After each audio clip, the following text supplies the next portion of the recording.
And welcome to Flat Earth United.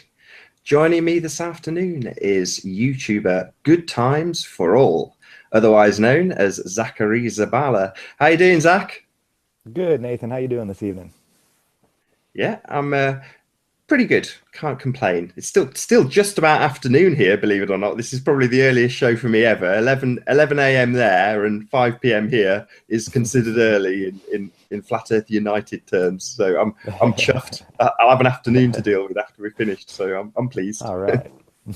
You're typically an early riser. You've been up since 5, haven't you? Oh yeah, every day. That's kind of well, I have the dogs on that schedule, so with them on that schedule now, I don't really have a option of getting up any later than that. When it's time to go to the bathroom, it's time to go to the bathroom. But yeah, I've been an early riser for at least, well, since I started waking up and learning. I like to wake up with the sun. I'm gonna get straight into it. Enough chit chat All because right. you've done some absolutely astonishing experiments, and yeah, I want you to tell the audience all about them, how you've started to look at this. But before we do, typical Flat Earth United question: how did you find out the Earth is flat? Oh, well, I was watching well, I didn't it took me about 3 or 4 months to actually click on the video. Um I was watching Crow Triple Seven about his lunar wave, and because I mean I was really into NASA and satellites and SETI and SOHO and LASCO, and I used to know all the satellites and go look at the pages, and I was ready for Nibiru and Elenin and all this stuff coming. I was really into that stuff. And I mean, I knew we never went to the moon, but I always thought the ISS was up there. I never questioned any of that stuff. I thought the moon was just something to do with the Russians and blah, blah, blah. But when Crow started talking about the moon being a hologram and this and that, it opened my mind up a little bit to actually allow flat Earth to seep in. But like I said, it took me 4 months after that. It was just so many people saying, you have to look into this. You have to look into this on the comment sections. Finally, I was like, I'm going to just go look at this and tell these people they're all morons and idiots and tell them, this is why the earth is round. And you guys, what are you talking about? I mean, it's 2000, then it was 2014, the end of 2014, beginning of 2015. And well, I shut up real quick. It only took 1 or 2 videos for me. The Chicago skyline, that's what did it for me. I'm from this area. I've seen that from Michigan City Lighthouse. My uncle had a boat in the marina when I was younger, and we'd go there every summer, every weekend. And I sat on that lighthouse and looked at the Chicago skyline with my own eyes, you know, 50 times, easy. And then for someone to come and say, "Well, that's not real. You didn't really see that." That's what really that's when I really started looking into it. I was like, "Wait a minute. No, no, no, no, no. I know that wasn't a mirage. There's no way. I mean, it looked the same almost every night. It's just I never really took it into consideration that I shouldn't be able to see it. It's not something that they teach us. It's kind of one of those unspoken, the curve of the earth formula. I'd never had heard 8 inches per mile squared. In school, you figure, I don't know, if the earth was round, they could prove it so many different ways. And we just never were taught at such a young age. I don't know. I'm I've got almost ashamed. Martin in the chat saying it's a mirage, and I'm going to detail this because there might be somebody who comes to this video and says, "What are they talking about?" So you've got, well, maybe I'll let you do it. So explain exactly to the audience what you said. You went to a lighthouse and you saw it each time. What precisely did you see? Well, I didn't do it with the telescope when I was younger, but you could see the whole skyline. Like when you're sitting there looking at it, it's not like because I've done the math so many times and I've looked at all the building heights, and there's only 11 buildings. Well, 12. One should be 1 foot above the curve, and you're not going to see that. So there's only 11 tips of buildings that you should see, but you could see the whole skyline lit up.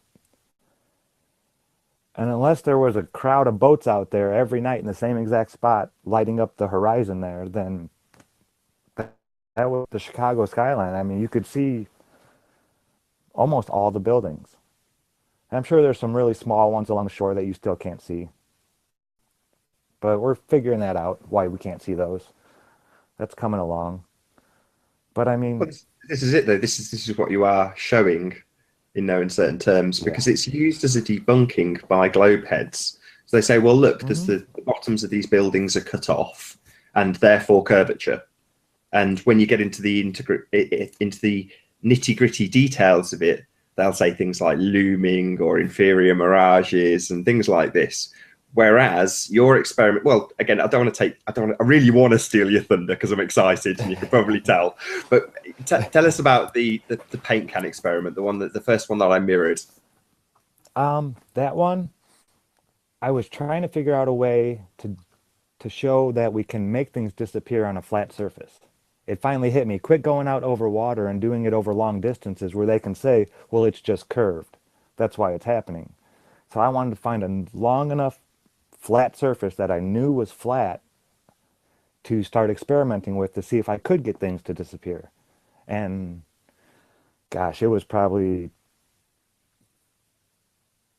I don't know, 5 seconds after I had the idea, I went and I ran because I could take my camera with me everywhere, just in case. You never know what you're going to see in the sky, or I just always had it with me. And I ran out to my truck and grabbed it and brought it in, and we started. Me and another buddy there at work. He's all about the flat Earth. I mean, I don't hide this from everybody. Everybody knew what I was doing, and the funniest part is none of them think that I'm nuts. They, you know, how you'd say, "Oh, you can't go talk about this with everybody." I mean, everybody at work knows that. Well, this guy thinks that the Earth is flat, and he actually goes and does experiments, and I show everybody. But I started doing it, and it started working. At under 150 yards, you can make things disappear. And that's when I was like, okay, and I'm gonna do a lot more of these. There's gonna be plenty more of these because I mean, if you can't do something once and then say there, that's proof. So how many feet between each step? Because you were backing away from two paint cans and you had lines. I think it was 11 lines, 0 to 10, on the A4 sheet of paper, and then two paint cans either side. And you said you were an inch off the ground. Were you on a little tripod or About an something? inch and a half. I would set my camera actually right on the ground, and then the camera height is actually from the center of the lens is about an inch and a half, And then which how far are you going back each time? 20 feet. I actually measured out the tape measure a string and then put a mark on the string every 20 feet. Not exactly perfect, but I mean for what we're doing, it's pretty close. And I know the building is only 170 yards maximum, so I think it's 153.3 yards is 460 feet, and I had a nice clear shot for there. So that's about. I did it at 460 just to even it out a little bit. But I mean, that's not very far. You look at some of these buildings that we have, and I mean, people could be doing this anywhere, really. There's a lot of big buildings out there. And now that I've been looking at this, there's so many that I would love to just go into and shut all the lights off and do experiments. And But it wasn't maybe just one of these days. disappearing though, because you had in certainly that first video, and then again with the light, which we'll come on to. You had mirroring, then converging, then disappearing, and you could see Yeah. this effect sort of progressively coming on. And we've Exactly. all Yeah, that's what I experienced was this. This going isn't for. this isn't like some amazing phenomenon that none of us have ever experienced in day-to-day life. We've all experienced it. It's just you're replicating it in small scale. And like you say, it is very small scale when you compare to a shot across to when you're photographing the Chicago skyline. That's vast distances, and you're talking feet. Oh yeah, that inch and a half. If that at 460 feet, that inch and a half would replicate, I think 35 or 36 feet that you would be above the water level. Just that inch and a half, or no, the inch and a half would be 52 feet, I believe. So every inch is like 30 some odd feet in comparison, if that was the actual distance. So I've never taken a picture from, 50 feet up in the air. So I could never even get that perspective. There, the trolls. There's, oh, well, you can still only see it's 2 inches, and 2 inches only equals 70 feet, and there's usually this many feet, and blah. I was like, yeah, but I'm at an inch and a half off the ground, I'm, 50 feet up in the air. I'd be at the top of the lighthouse taking pictures, or even up higher. I was like, they don't allow us up there. We don't get to go up there and take pictures. I'm 8 feet off the water, tops. And again, because it's on the small scale, you can replicate a vast change in altitude just by picking up the camera. And Oh, you yeah. did at the end. And it was beautiful because you just completely debunked their arguments in terms of looking up, going up for the, looking over the curvature by raising an altitude. You're like, no, you've got a band that's blocking us because of distance and all the things we've just listed. And that disappears when you raise up. It's really simple. It's so simple. I mean, it's elementary, really. I mean, we should have been taught this stuff in elementary school. Instead of having the globe there, they should have taught us how our eyes worked and just how everything works. It's not, it probably wouldn't be that complicated if we had been taught it our whole lives. Like, I've learned so much about the heliocentric system, which is, I mean, let's face it, Middle Earth or Harry Potter world or Neverland from Peter Pan. It's not real. It's all a made up fantasy world. And people have devoted their whole lives to this stuff. It's it's a shame, really. Think of how many amazing astrophysicists there are that, hold on, buddy, come on. Sorry, my dog. I have quite a few. But the astrophysicists that could have done something amazing or great or figured out something if they would have just been taught as a child the truth. That's what really upsets me about this whole thing. Yeah, it's that moment in the Matrix where Morpheus says to Neo, "You've been living in a dream world." But what he's shown him when he takes him back into the Matrix is all of the things he's experienced all of his life. In other words, nothing's any different. And it's kind of the same with flat Earth. You find out that you've been deceived on a massive scale and that the Earth around you is not curving away from you at 8 inches per mile squared. It's in fact exactly as it appears, completely flat. But there's no change there. The only thing that changes is your cognition. So you are literally living in a dream world when you as a flat earther think back to when you were on a globe, because you weren't. We were never on a globe. It was always flat. Oh, and the world is just not the physical part of it though, but everything changes when this happens, I think. I hope it does to everybody. I mean, I'm sure there's some people that are already there spiritually before they found this, but this really changed like every aspect of my life. I used to be into sports and had my favorite TV shows and I did things on certain nights always and this and that and we were talking earlier, I was in a nice groove. I was in my rut doing what I was supposed to do, another cog in the machine. And once this all came about, I mean, I still do my job and I still, do all that kind of stuff, but I'm no longer wasting my time on trying to be entertained for the rest of my life. Entertainment it's a very small, minute part of my life anymore. When it used to be, I thought the only thing left to do. Really, I mean, it's sad to say that, but I was content on just being entertained by other people and not actually going out and learning anything else. I thought after school and all that, I always kept learning, but I never really on like actually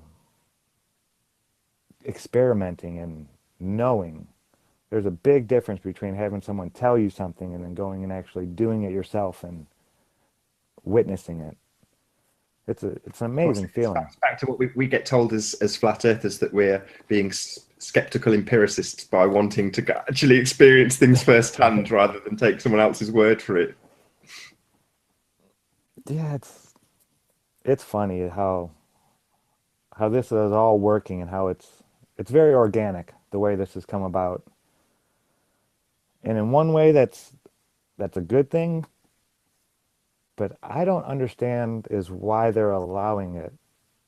It's the whoever you want to call them, the people in charge or the people who believe to be in charge, the illusion of power and all that. Um, I don't understand why they're allowing this to happen unless they're using it as a tool.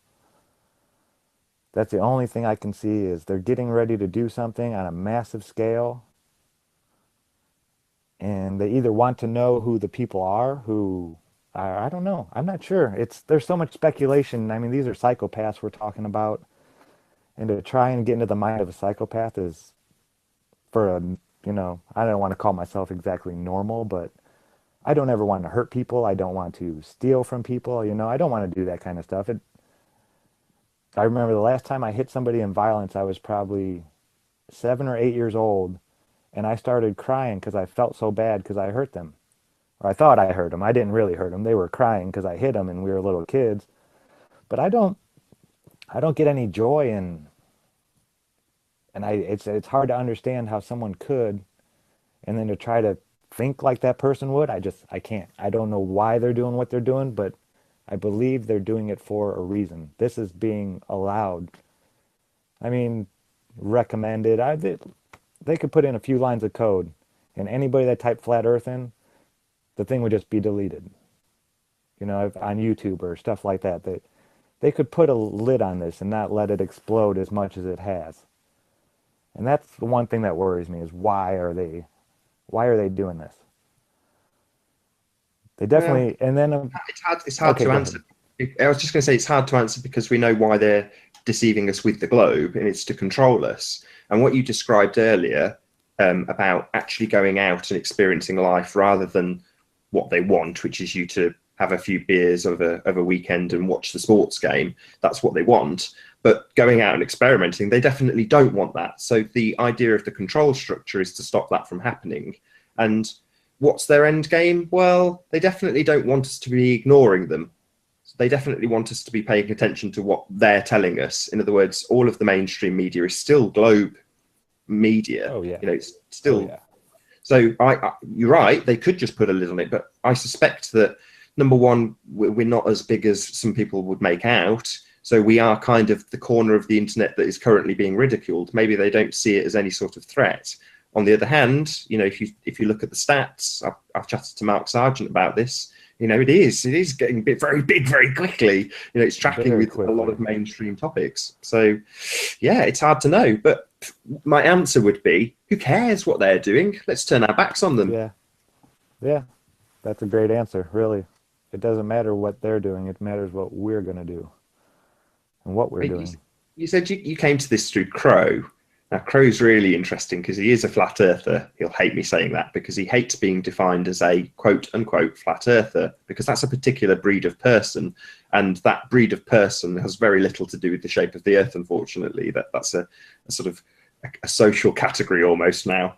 But he's more interested in the heavens, the sky. But when pushed, I can't remember who sent me a link to it, but he said if he was to categorize the shape of the earth, he would describe it as a planet, and then he'd just remove the T. In other words, a plane. It's a kind of a fussier way of saying he's a flat earther without saying that he wants to associate with the ridiculed community, which is what we are. We are constantly propping ourselves up against trolls, which is kind of where I was leading this. So how have you found that? Because you're putting out some pretty hard-hitting stuff. Have you been trolled to all hell? Well, actually, I had a lot of dealings with the trolls early on before I ever made a video. I was a avid arguer. And the thing about me is when I argue with them, they would tell me something and they'd even put a link to it. And 90% of the people don't even click on the link. They just, tuck their tail and, oh, well, this person has a link, so they must know something. I go and read the link and see that what they were telling me was a lie, or not at all what, they were thinking. It's like, well, this actually works even better if the earth were flat and everything else is moving around us. So this doesn't prove your point. And I learned so much from arguing with trolls. That's why I love that they're there for people who actually do research. For the people who just take people's word for it, they're horrible. Couldn't echo that more. So the people who moan about trolls, I've said this a few times, the not necessarily Spaceman, but certainly the Sly Sparkanes and the Gerard Fensons and those guys, like you say, oh, thank you so much for all your pre-done research. All there for me to check at my leisure, no time searching. Wonderful, thank you. Yeah, Oh yeah, I learned so much.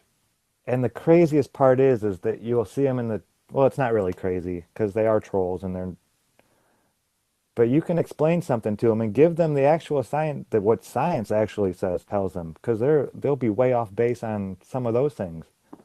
And then you'll see them in another comment section on another video with the same exact argument, arguing it with somebody else. And they are here to waste our time. That's, I think, the main goal, or to steer people off in the wrong direction and make it sound like everybody that's talking about this is insane. But for, I mean, this isn't for everybody. This is the litmus test. This is, if you're a true researcher and someone who wants to know the truth and you're willing to go, and this is the test. If you can't look into this and at least prove it wrong in your own mind, then you're not looking for the truth. And So, there's some things that talking we of can't prove. absolutely, You but certain know, things we can based on yeah, experimentation, which brings that's me that's onto your torch experiment. So can you talk us through what you did or how you came to the idea? What sort of gave you the inclination to pop a torch on the same it was playing field? it was actually a fellow YouTuber, Taboo Conspiracy, gave me the idea. He's always been giving me great ideas for different experiments to do and stuff like that. And that's why I put the videos out there, really. Not, I do want to share what I find, but what I really want is input on how to make the experiments better. If I could just do 10 or 15, maybe 20 years of experimenting and then put out the greatest of my experiments, that would be fine with me. But being able to put them out like this as I'm doing them, they wouldn't be nearly as good if it wasn't for the commenters on YouTube. Really, I mean, they've given me so many great ideas on how to make everything better. Um, that's pretty much why I do it. But it's something that people who are listening should definitely take heed because correct me if I'm wrong. You said that you just had the idea, went to your truck, got your camera, and just did it. So in other words, probably 5 minutes between you having the idea and you doing it elapsed, and then you've got it in the can. That's the best way to do it is when inspiration hits, I mean, you run with it. You have to. You don't want to you don't want to forget things. And the way they have the system set up, it's made for us to forget things. I mean, I wake up all the time and I'll remember my dream, and then 10 minutes later, I can't recall it. Or at work, well, I get bothered a lot at work. Um, my name is a four-letter word to me at work, Z-A-C-K. I mean, I hate hearing my name. We have buzzers and bells, and people just ignore them. They wait for me to walk by, and they'll come grab me to fix stuff. But I just lost my train of thought right there. Oh yeah, like that. I mean, you can get on another thought like that. So when you have the chance and inspiration hits, or at least write it down. That's another. Yeah, I think that I've never seize kept a the moment, journal. basically. Seize the moment. Yeah, carpe diem. I mean, if you're gonna do it, you have to do it. Well, it's a good There's job, no sense certainly with in. the torch experiments, because you kind of lucked out with some of the humidity levels, and you said the fans were off in the warehouse. Can you Hmm. talk us through the torch experiments a little bit?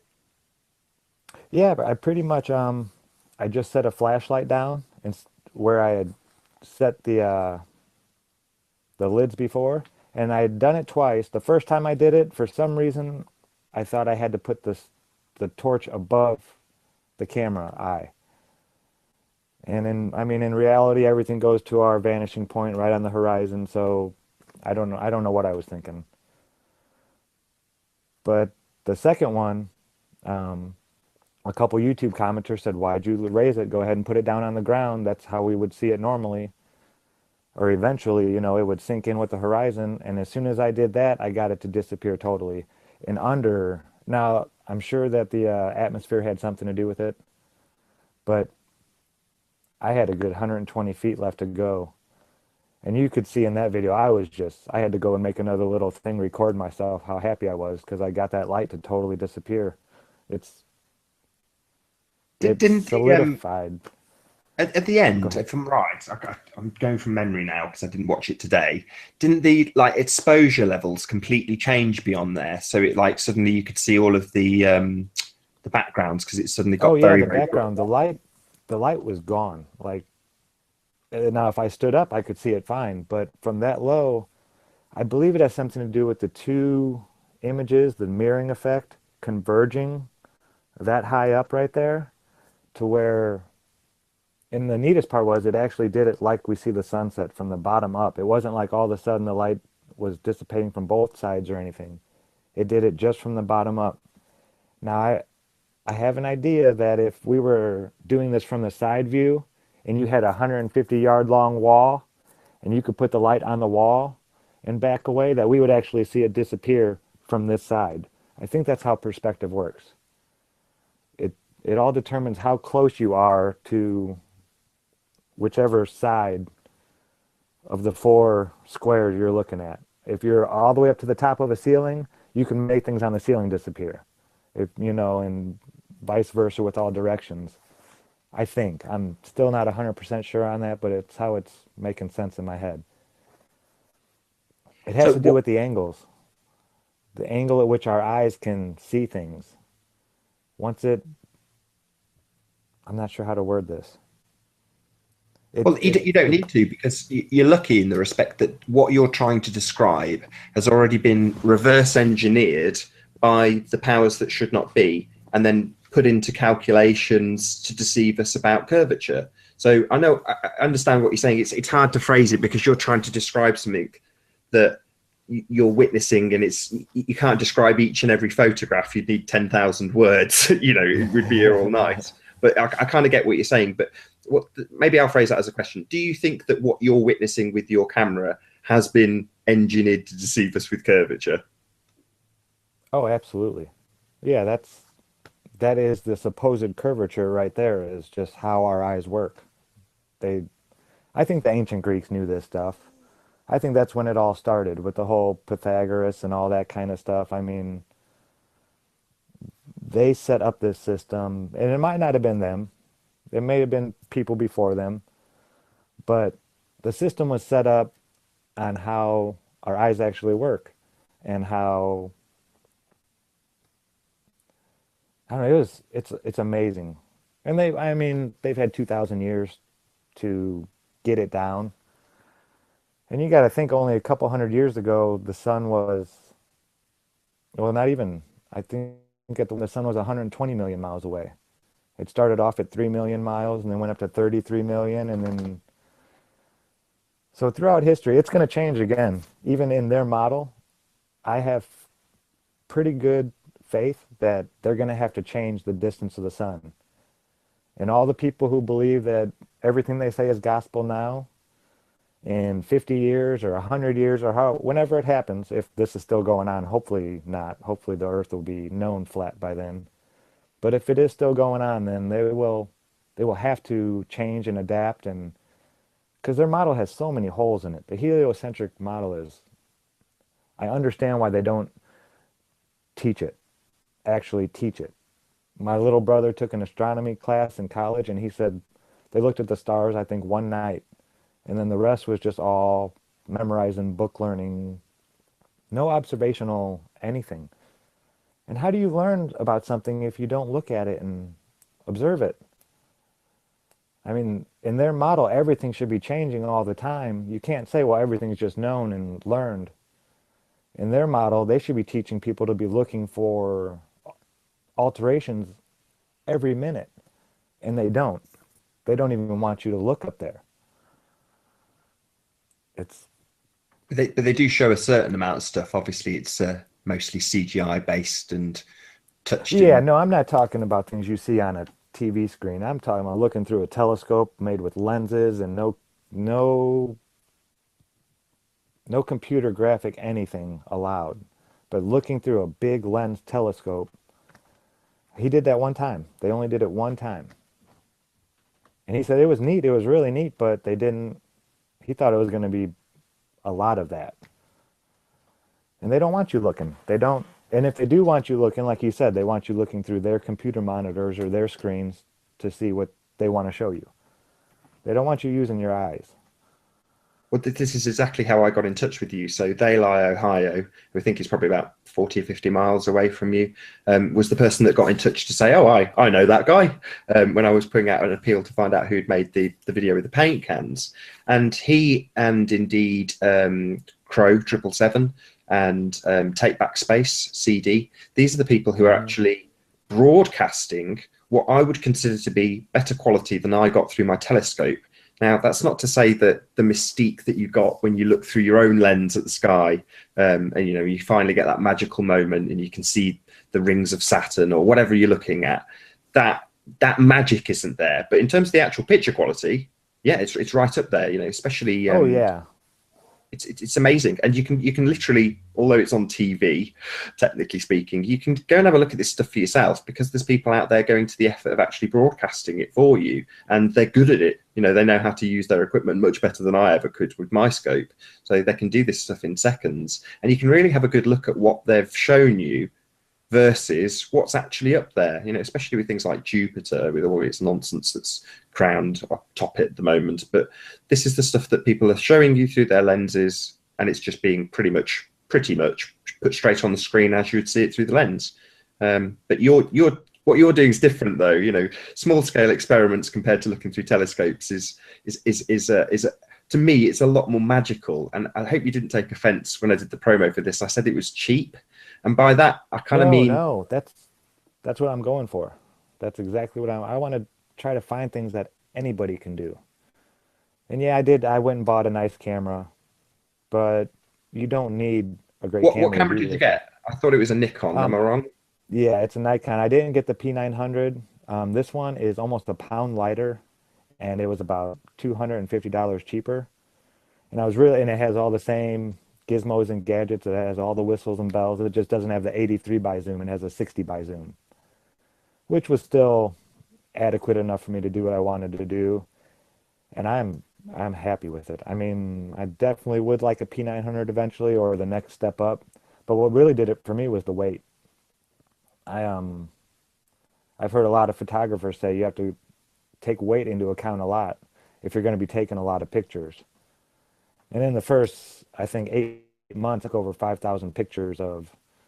I went crazy at because this camera, it's neat. I mean, not to get off topic too much, but it's like a microscope and a telescope. I could see the moons of Jupiter, and the moons were almost the whole size of my monitor. And then I could see the hairs on a fly's leg when zoomed in, and it's really, I mean, I want to get one for my niece and nephew when they get a little bit older and more responsible, just so they can. It's like looking through the world through different eyes. It is seeing makes it more intimate. Well, this is quite interesting because it brings us on to a side subject I didn't think we'd get to, but why not? If we've reached it with a tangent, we've got CERN, who are looking at the microscopic, and you're describing the comparison between the macroscopic and the microscopic through your very own lens. But of course, we're deceived with lenses looking up at the sky, with the Lucifer scope, with Hubble, with all of these different things, Sophia. The list goes on and on and on. But at the moment, I see the direction of the new lie. We speculated earlier, not too much, about where this may be going. But who's telling the latest lies, and where's the word of God coming from at the moment? Well, it's coming from CERN. That's where it's coming from. And what are they looking at? Well, they're looking at the microscopic. They're looking at things that, unlike Saturn, which is obviously way out of our reach and capabilities of looking at in the detail that NASA can, well, CERN are looking at stuff that's way out of the capabilities and abilities of us to look at with our mere equipment. They've got these ginormous cameras to find God. Oh, yeah, CERN is. Oh man, I have no idea what they're really doing out there, but and I don't know if any of the pictures, all the pictures I saw are legitimate, but there is some weird stuff going on there it's beyond science. It gets into the realm of esoteric and what I don't know what they're doing. They're getting into some crazy old books that I don't even think they understand. I really don't think they know what they're doing. And as far as looking for the God particle and this and that, I think that's just all what they put out, what they publish. I don't believe anything that comes scientifically from. I mean, they've been lying to us for hundreds of years, thousands of years. And this is just like the whole LIGO system and all that. I mean, these are, like you said, things that we could not possibly even attempt to do ourselves. A normal person couldn't build a CERN size reactor. It's just, there's no way. It's not going to happen. The whole LIGO, I mean, 2 mile tubes and this. And once I heard how they say that thing worked, it's a joke. I mean, are they serious?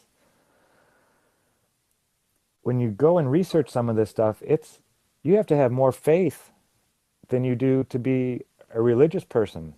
I mean, any religion, all the leaps of faith that, are required to believe mainstream science, to actually, because most people don't even know what they say or most people don't care. As long as their phone works and their television works and, the car starts when they turn the key, they're happy. Science is beyond their reach, or, well, they think, because that's what they want us to think. But I mean, science is not as complicated as they make it. I mean, yeah, when you get into surgery and things like that, I would want somebody who was a little more, educated, I'm sure, and well practiced than somebody who's never done it before, of course. But there's a lot of science out there that anyone can do. It's They make it seem like it's untouchable for like someone like me that goes to work to come home and actually do experiments. It's I've never thought that I could do stuff like that before. I don't know why. I always thought it would be too expensive. Like all the equipment and everything you had to have the best of everything. Then I realized I could take wheelchairs and, duct tape. Duct tape is great. I love duct tape. It holds stuff everywhere. I mean, you don't have to have the best equipment and the best things to be a scientist. You don't. And you don't have to have a lab coat or a PhD or any of this stuff. You just have to want to learn the truth and be willing to go out there and test it. And that's what science is, testing what they tell us is true. And you don't try to prove something correct ever. That You never try illusion, to though, prove something. that illusion's Yeah, definitely been created by very, very, very expensive machines. I mean, I've got a bit of ISS flyby at the moment, which is on my desktop, classed as pictures from space in 4K. That's what they call it. Complete rubbish. But what we're being shown is very, very expensive machines. Same goes for CERN. And like you say, it creates the impression that unless you can, do it in the case of CERN, do a dance to Shiva, do a lot of esoteric rituals, and then maybe if you've got time, present a picture of some dots and lines. But that's what they do at CERN. But with some extremely expensive equipment, which creates the impression for you and I that no, there's no way we're going to ever figure out anything about Earth because I can't do what's on screen now. I can't get up to those sorts of heights in my rocket that I don't have. So what's the point in even trying? They've already figured it out anyway. And look, they're giving us all the information, just charging us to get it with our TV rates and such. But ultimately speaking, the answers are already found out. And we discussed this just before we went live, the childlike wonder that you get from not knowing things. And this leads me into, the conversation we had about the sun, which is to say that, well, again, I won't steal your thunder. What would you say you have discovered or not discovered about the sun since doing that experiment? that if this, I, on a flat plane, the sun can still set. Just plain and simple. I don't want to hear the argument anymore that, oh, the whole earth would be lit because this and that and yada yada yada. I mean, light does not go on forever. Light gets blocked out by air molecules even. I mean, I don't know if you were as high as the sun, if you could see it forever. I don't want to go as far as saying that. I don't even know if the sun is an actual object that I don't I don't believe the sun is an actual object that we're seeing. I believe it's a reflection off something, but that's something else. But yeah, the thing we call the sun, that light in the sky, it'll set on a flat plane just like it would have on a curve. Actually, I don't know how it would set on a curve. I've never seen that. I'd be interested to see, to actually live on a ball and see what it would look like, if it would look the same or not. I had a dream about that the other night. I wanted to actually, like,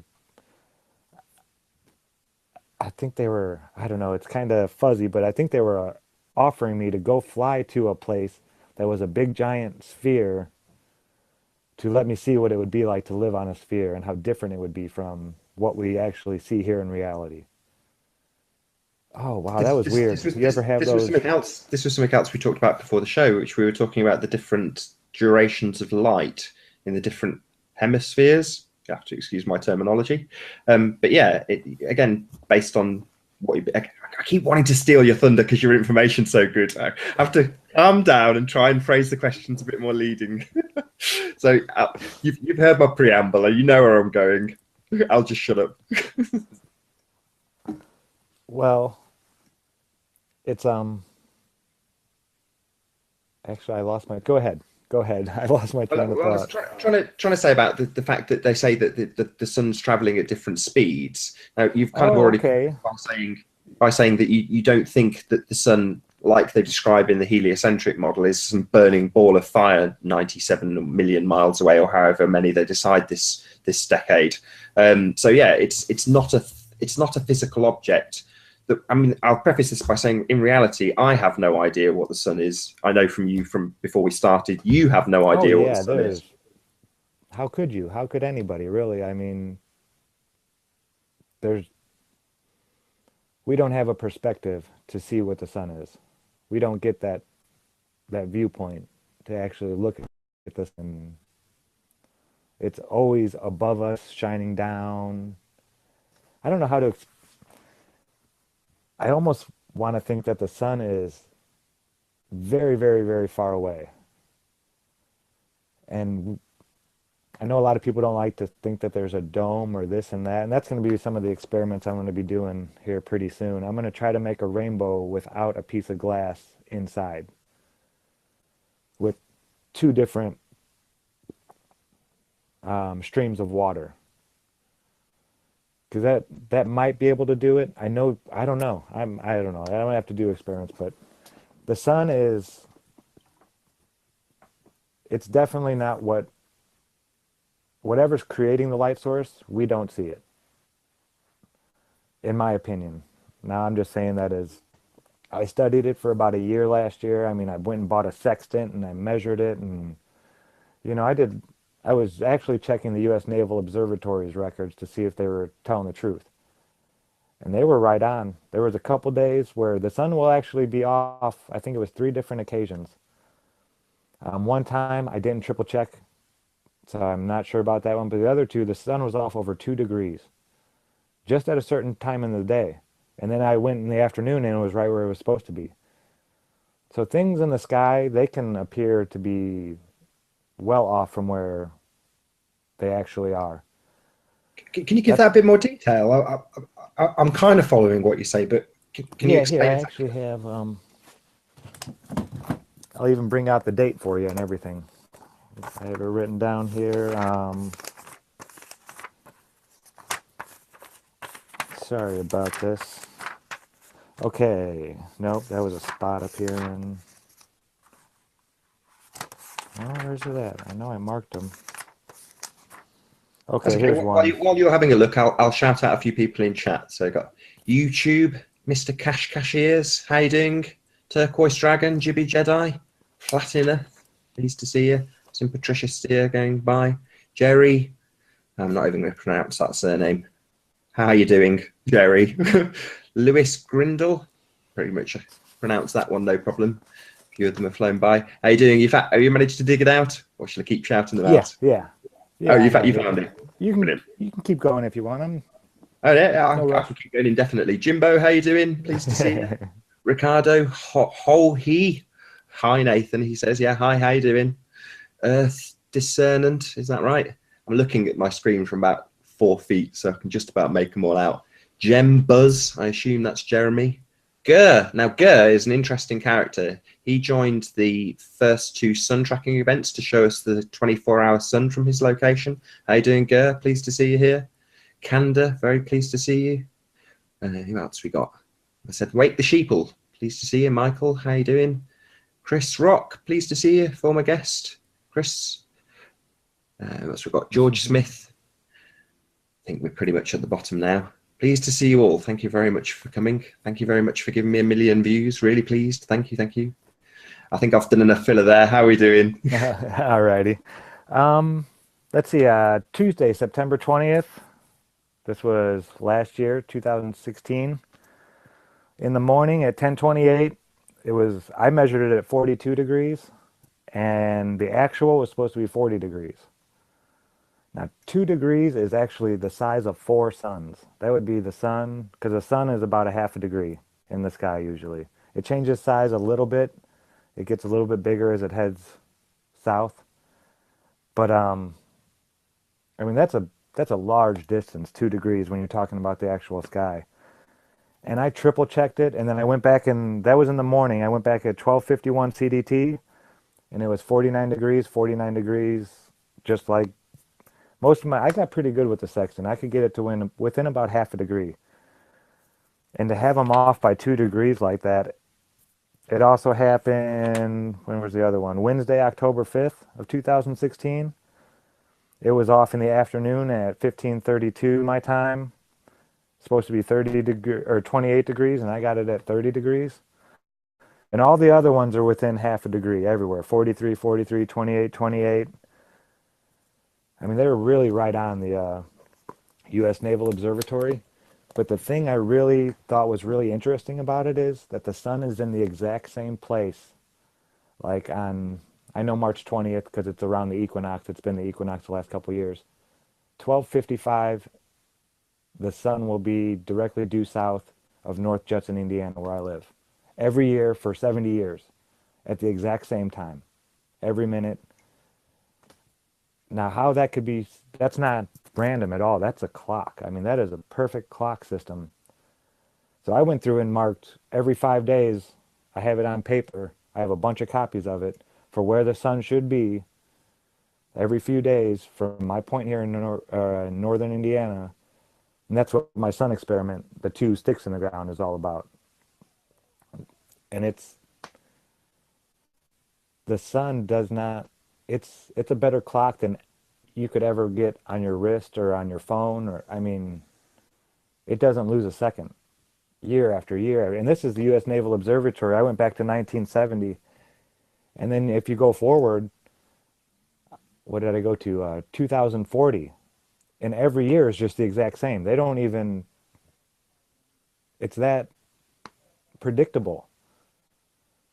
Now, to say that with Jupiter pulling on us and Saturn and Mars and all these other gravitational things that are supposedly happening that we can actually, they say they can feel and this and that, we don't get pulled by anything else. We're never slowed down or this or that. The sun ends up in the exact same spot. And it's weird. It even happens on leap year. So I think that's why we're known as having a solar calendar. You know, the Gregorian calendar was set up to follow the sun. The old calendars were more based on the moon. They were lunar calendars. And I never realized that when they said, oh, this is a solar calendar, what they actually meant until I actually did the research. And I mean, they have the sun pegged down to the minute. It's amazing. And they have to change a second here and there. I think they've done it 24 times in the last 37 years. But that could be the clocks. That could be our amount of time, maybe off a little bit. You know, a second might not be the right amount of time. It could be 1.005432 whatever seconds is actually the perfect amount of time to break it all down. Because we're still not right on. I broke it down to... It's been hijacked, and I suspect it's been hijacked to ruin our rhythms. We started by asking about your waking patterns, and at the moment, I don't know about how light it is at the mornings for you, but at 5 a.m. I would imagine that's sunrise, correct? Yeah, well, the sun isn't quite up yet, but I can definitely see the sunlight we get sunlight for about an hour before the sun actually comes up over the horizon, even peaks up over it here. But like I said, I'm in a valley. I have two big, and it's not like not a valley you can witness or see. It's 30 miles away is, 200, 300 feet up. And again, on the other way, it's 200, 300 feet up. But that's far off in the distance. It looks flat. Even when you're driving it feels flat. Going 100 feet up or down, you really don't notice it going down the highway over 20, 30 miles. That's only 5 feet a mile. That's nothing. I mean, you really don't notice it when it's happening. But Yeah, I you think say that that. has, You remind me of what Shaq said, and he was saying he'd driven across the country and it was all flat, and there was loads of flat earthers who gave him loads of stick. I don't know if you caught this for his proof, and I thought, what's wrong with that? Literally, he's driving around. He should be driving across a curved surface. He's driving across a flat surface, and he's experiencing it with his own senses. And yes, he recanted, but ultimately speaking, I was like, "What's wrong with that? That's how we experience life." To say that you've taken your own experience into account and have that ridiculed, it's just yeah. like that's unbelievable. Well, they say, even though I know the whole Iowa is flat as a pancake thing, but they did a thing on the whole United States, I believe, even. And it is still pretty flat, even with the Rocky Mountain, the Smokies that are, they're not huge, but they're nice mountains, I guess. Yeah, I think they It's said it was still flatter comparatively flat. speaking than a pancake. Yeah, yeah. Flatter. Even the whole United States. So him saying I drive across it and it looks flat, he's not lying. I mean, the United States is flat. It is flat as a pancake. And that would be you don't see that in their shots from space. I hate bringing up NASA. I don't even like giving them credit to even say their names anymore. I wish we could just turn them off, really. The $20 billion a year, that's my pet peeve. When people say, "Oh, NASA this, NASA that," I was like, was it worth $50 million today for them to grow lettuce up in space for the 15th time and put it out in a news article like it was some great achievement that they $50 million a day? That gets me. Being I think it's just gone up someone actually. who, I think it's 54 million now. oh man, oh jeez, that's It does. what I mean, I'm oh man, laughing, but it is. It's an outrage. oh, But then, it as a is. flat It's just earther, you've probably looked at other things like the money system as well. Maybe not as a consequence, or maybe as a consequence of flat Earth. There's lots of other things that your eyes are open to that you go. The whole money system's designed to just keep us impoverished. It's designed to oh keep yeah, us, you know, money's a joke. Money yeah. is it's not even worth the paper that it's printed on. I mean, I could at least burn that paper to keep warm, but money is it's a way to keep you a slave. That's all it is. There's no value, there's no intrinsic value to it. I when I found this out probably about 5, 6 years ago, that's when I had my big screen TV and all my stuff and all my, I had all the gizmos and gadgets and bells, and I gave all that stuff away and I started learning how to live off the land. I wanted to be able to go out into the woods if I had to. Like I said, I was big on the Elenin, Nibiru, and all that. And then I did get into the whole big government thing. I was a big Alex Jones guy for a couple of years there. And I wanted to learn how to be able to just pick up my bag, go out in the woods, and live. And it's possible. It is. Any time of year. I mean, it's not going to be fun. You're not going to, it's not going to be enjoyable. You may not be comfortable as you would in your heated home with all that good stuff. But it's very possible. So, And I think that's something that, would you class yourself as a prepper then at some stage? oh yeah, definitely. Definitely. I have my bug out bag sitting right over here. I have my personal one for just me to go out for about a month, and then I have the big bag next to it for a group of at least 5 to maybe 7 people that could live off of it for a month with water filtration and some of the it's more medical and ways to stay clean. The food is out there. I mean, with a little bit of knowledge, the food is there. I mean, you don't even need guns or bow and arrows or the food's there. You get a fish or a hook with a string, you catch a worm or a cricket or something, You tie it to a tree limb and you throw it out there and you come back a few hours later and you have a fish.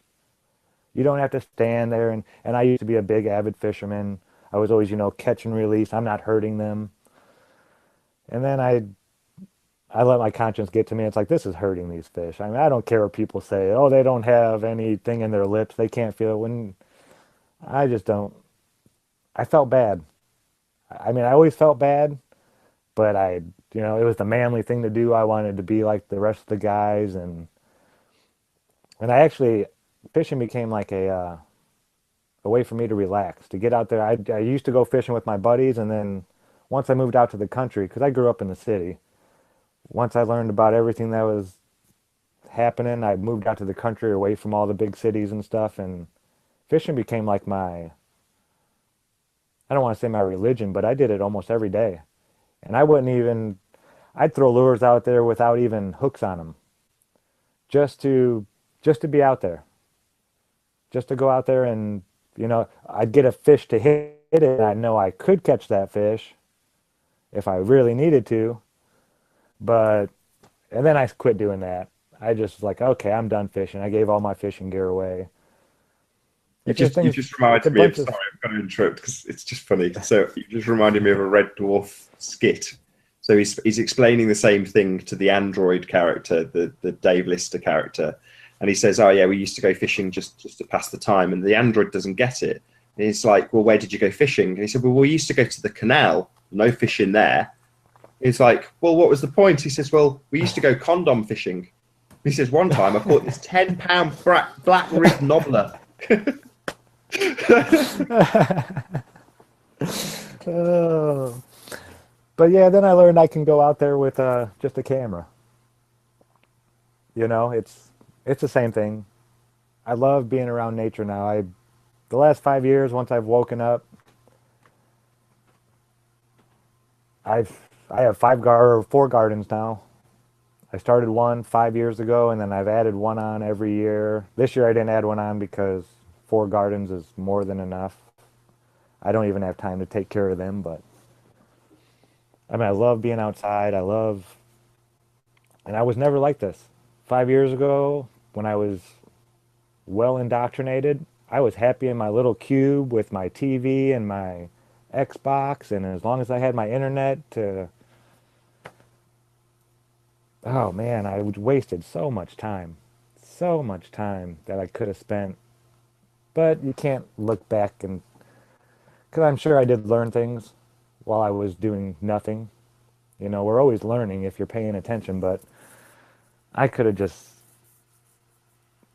done so much more with all that time. But it is what it is, and I'm making up for it now. Well, what are you big health nut. You mentioned about doing your experiment with the bending with the water and potentially looking at the dome. Have you got anything else planned for the future? I'm still trying to. Rob Durham did so much with the gyroscope, as did Bob from Globebusters. He did that great one showing that it can. I don't know what to do with my gyro. I want to do something. I mean, I've proven it to myself and family members and stuff, and I really just wanted to feel the force that the gyroscope did, the force that it created. But I'm going to do that when I've told people I was going to do that. I'm working on a setup at work where I can actually strap it down and manipulate it all kinds of ways, and that's a work in progress. I'm going to make the sun set just like it does in reality. I'm working on instead of me taking the camera and moving it back, I'm going to hook the light to something and then have my buddy drag it away slowly, just like a setting sun would be, so we can actually see it. And I'll do it on video. I can't put video on my phone, so I'm going to I'll go use somebody's computer to upload that one, but I really want to show the sun setting like we actually see it. I might even put a little row of trees in there. Or I will plug a Deep Inside the Rabbit Hole video here, which you may or may not have seen, which is where he did that. He tried to replicate it on his worktop counter, and he had bottles set up and things as trees. Mm-hmm. And it was so good that some of the commenters, because he had this it was like a long stick with a ball on the end, some sort of torch with a ball, but it looked like a sun. but some people actually thought his torch was the sun. He got it so good. So have a look. I'll even put a link in the description for this video, along with links to Good Times for All, Zach's channel. But yeah, you especially, Zach, check that out, because it's, if you're going to try and replicate it again, it's worth seeing how David Weiss got on doing it.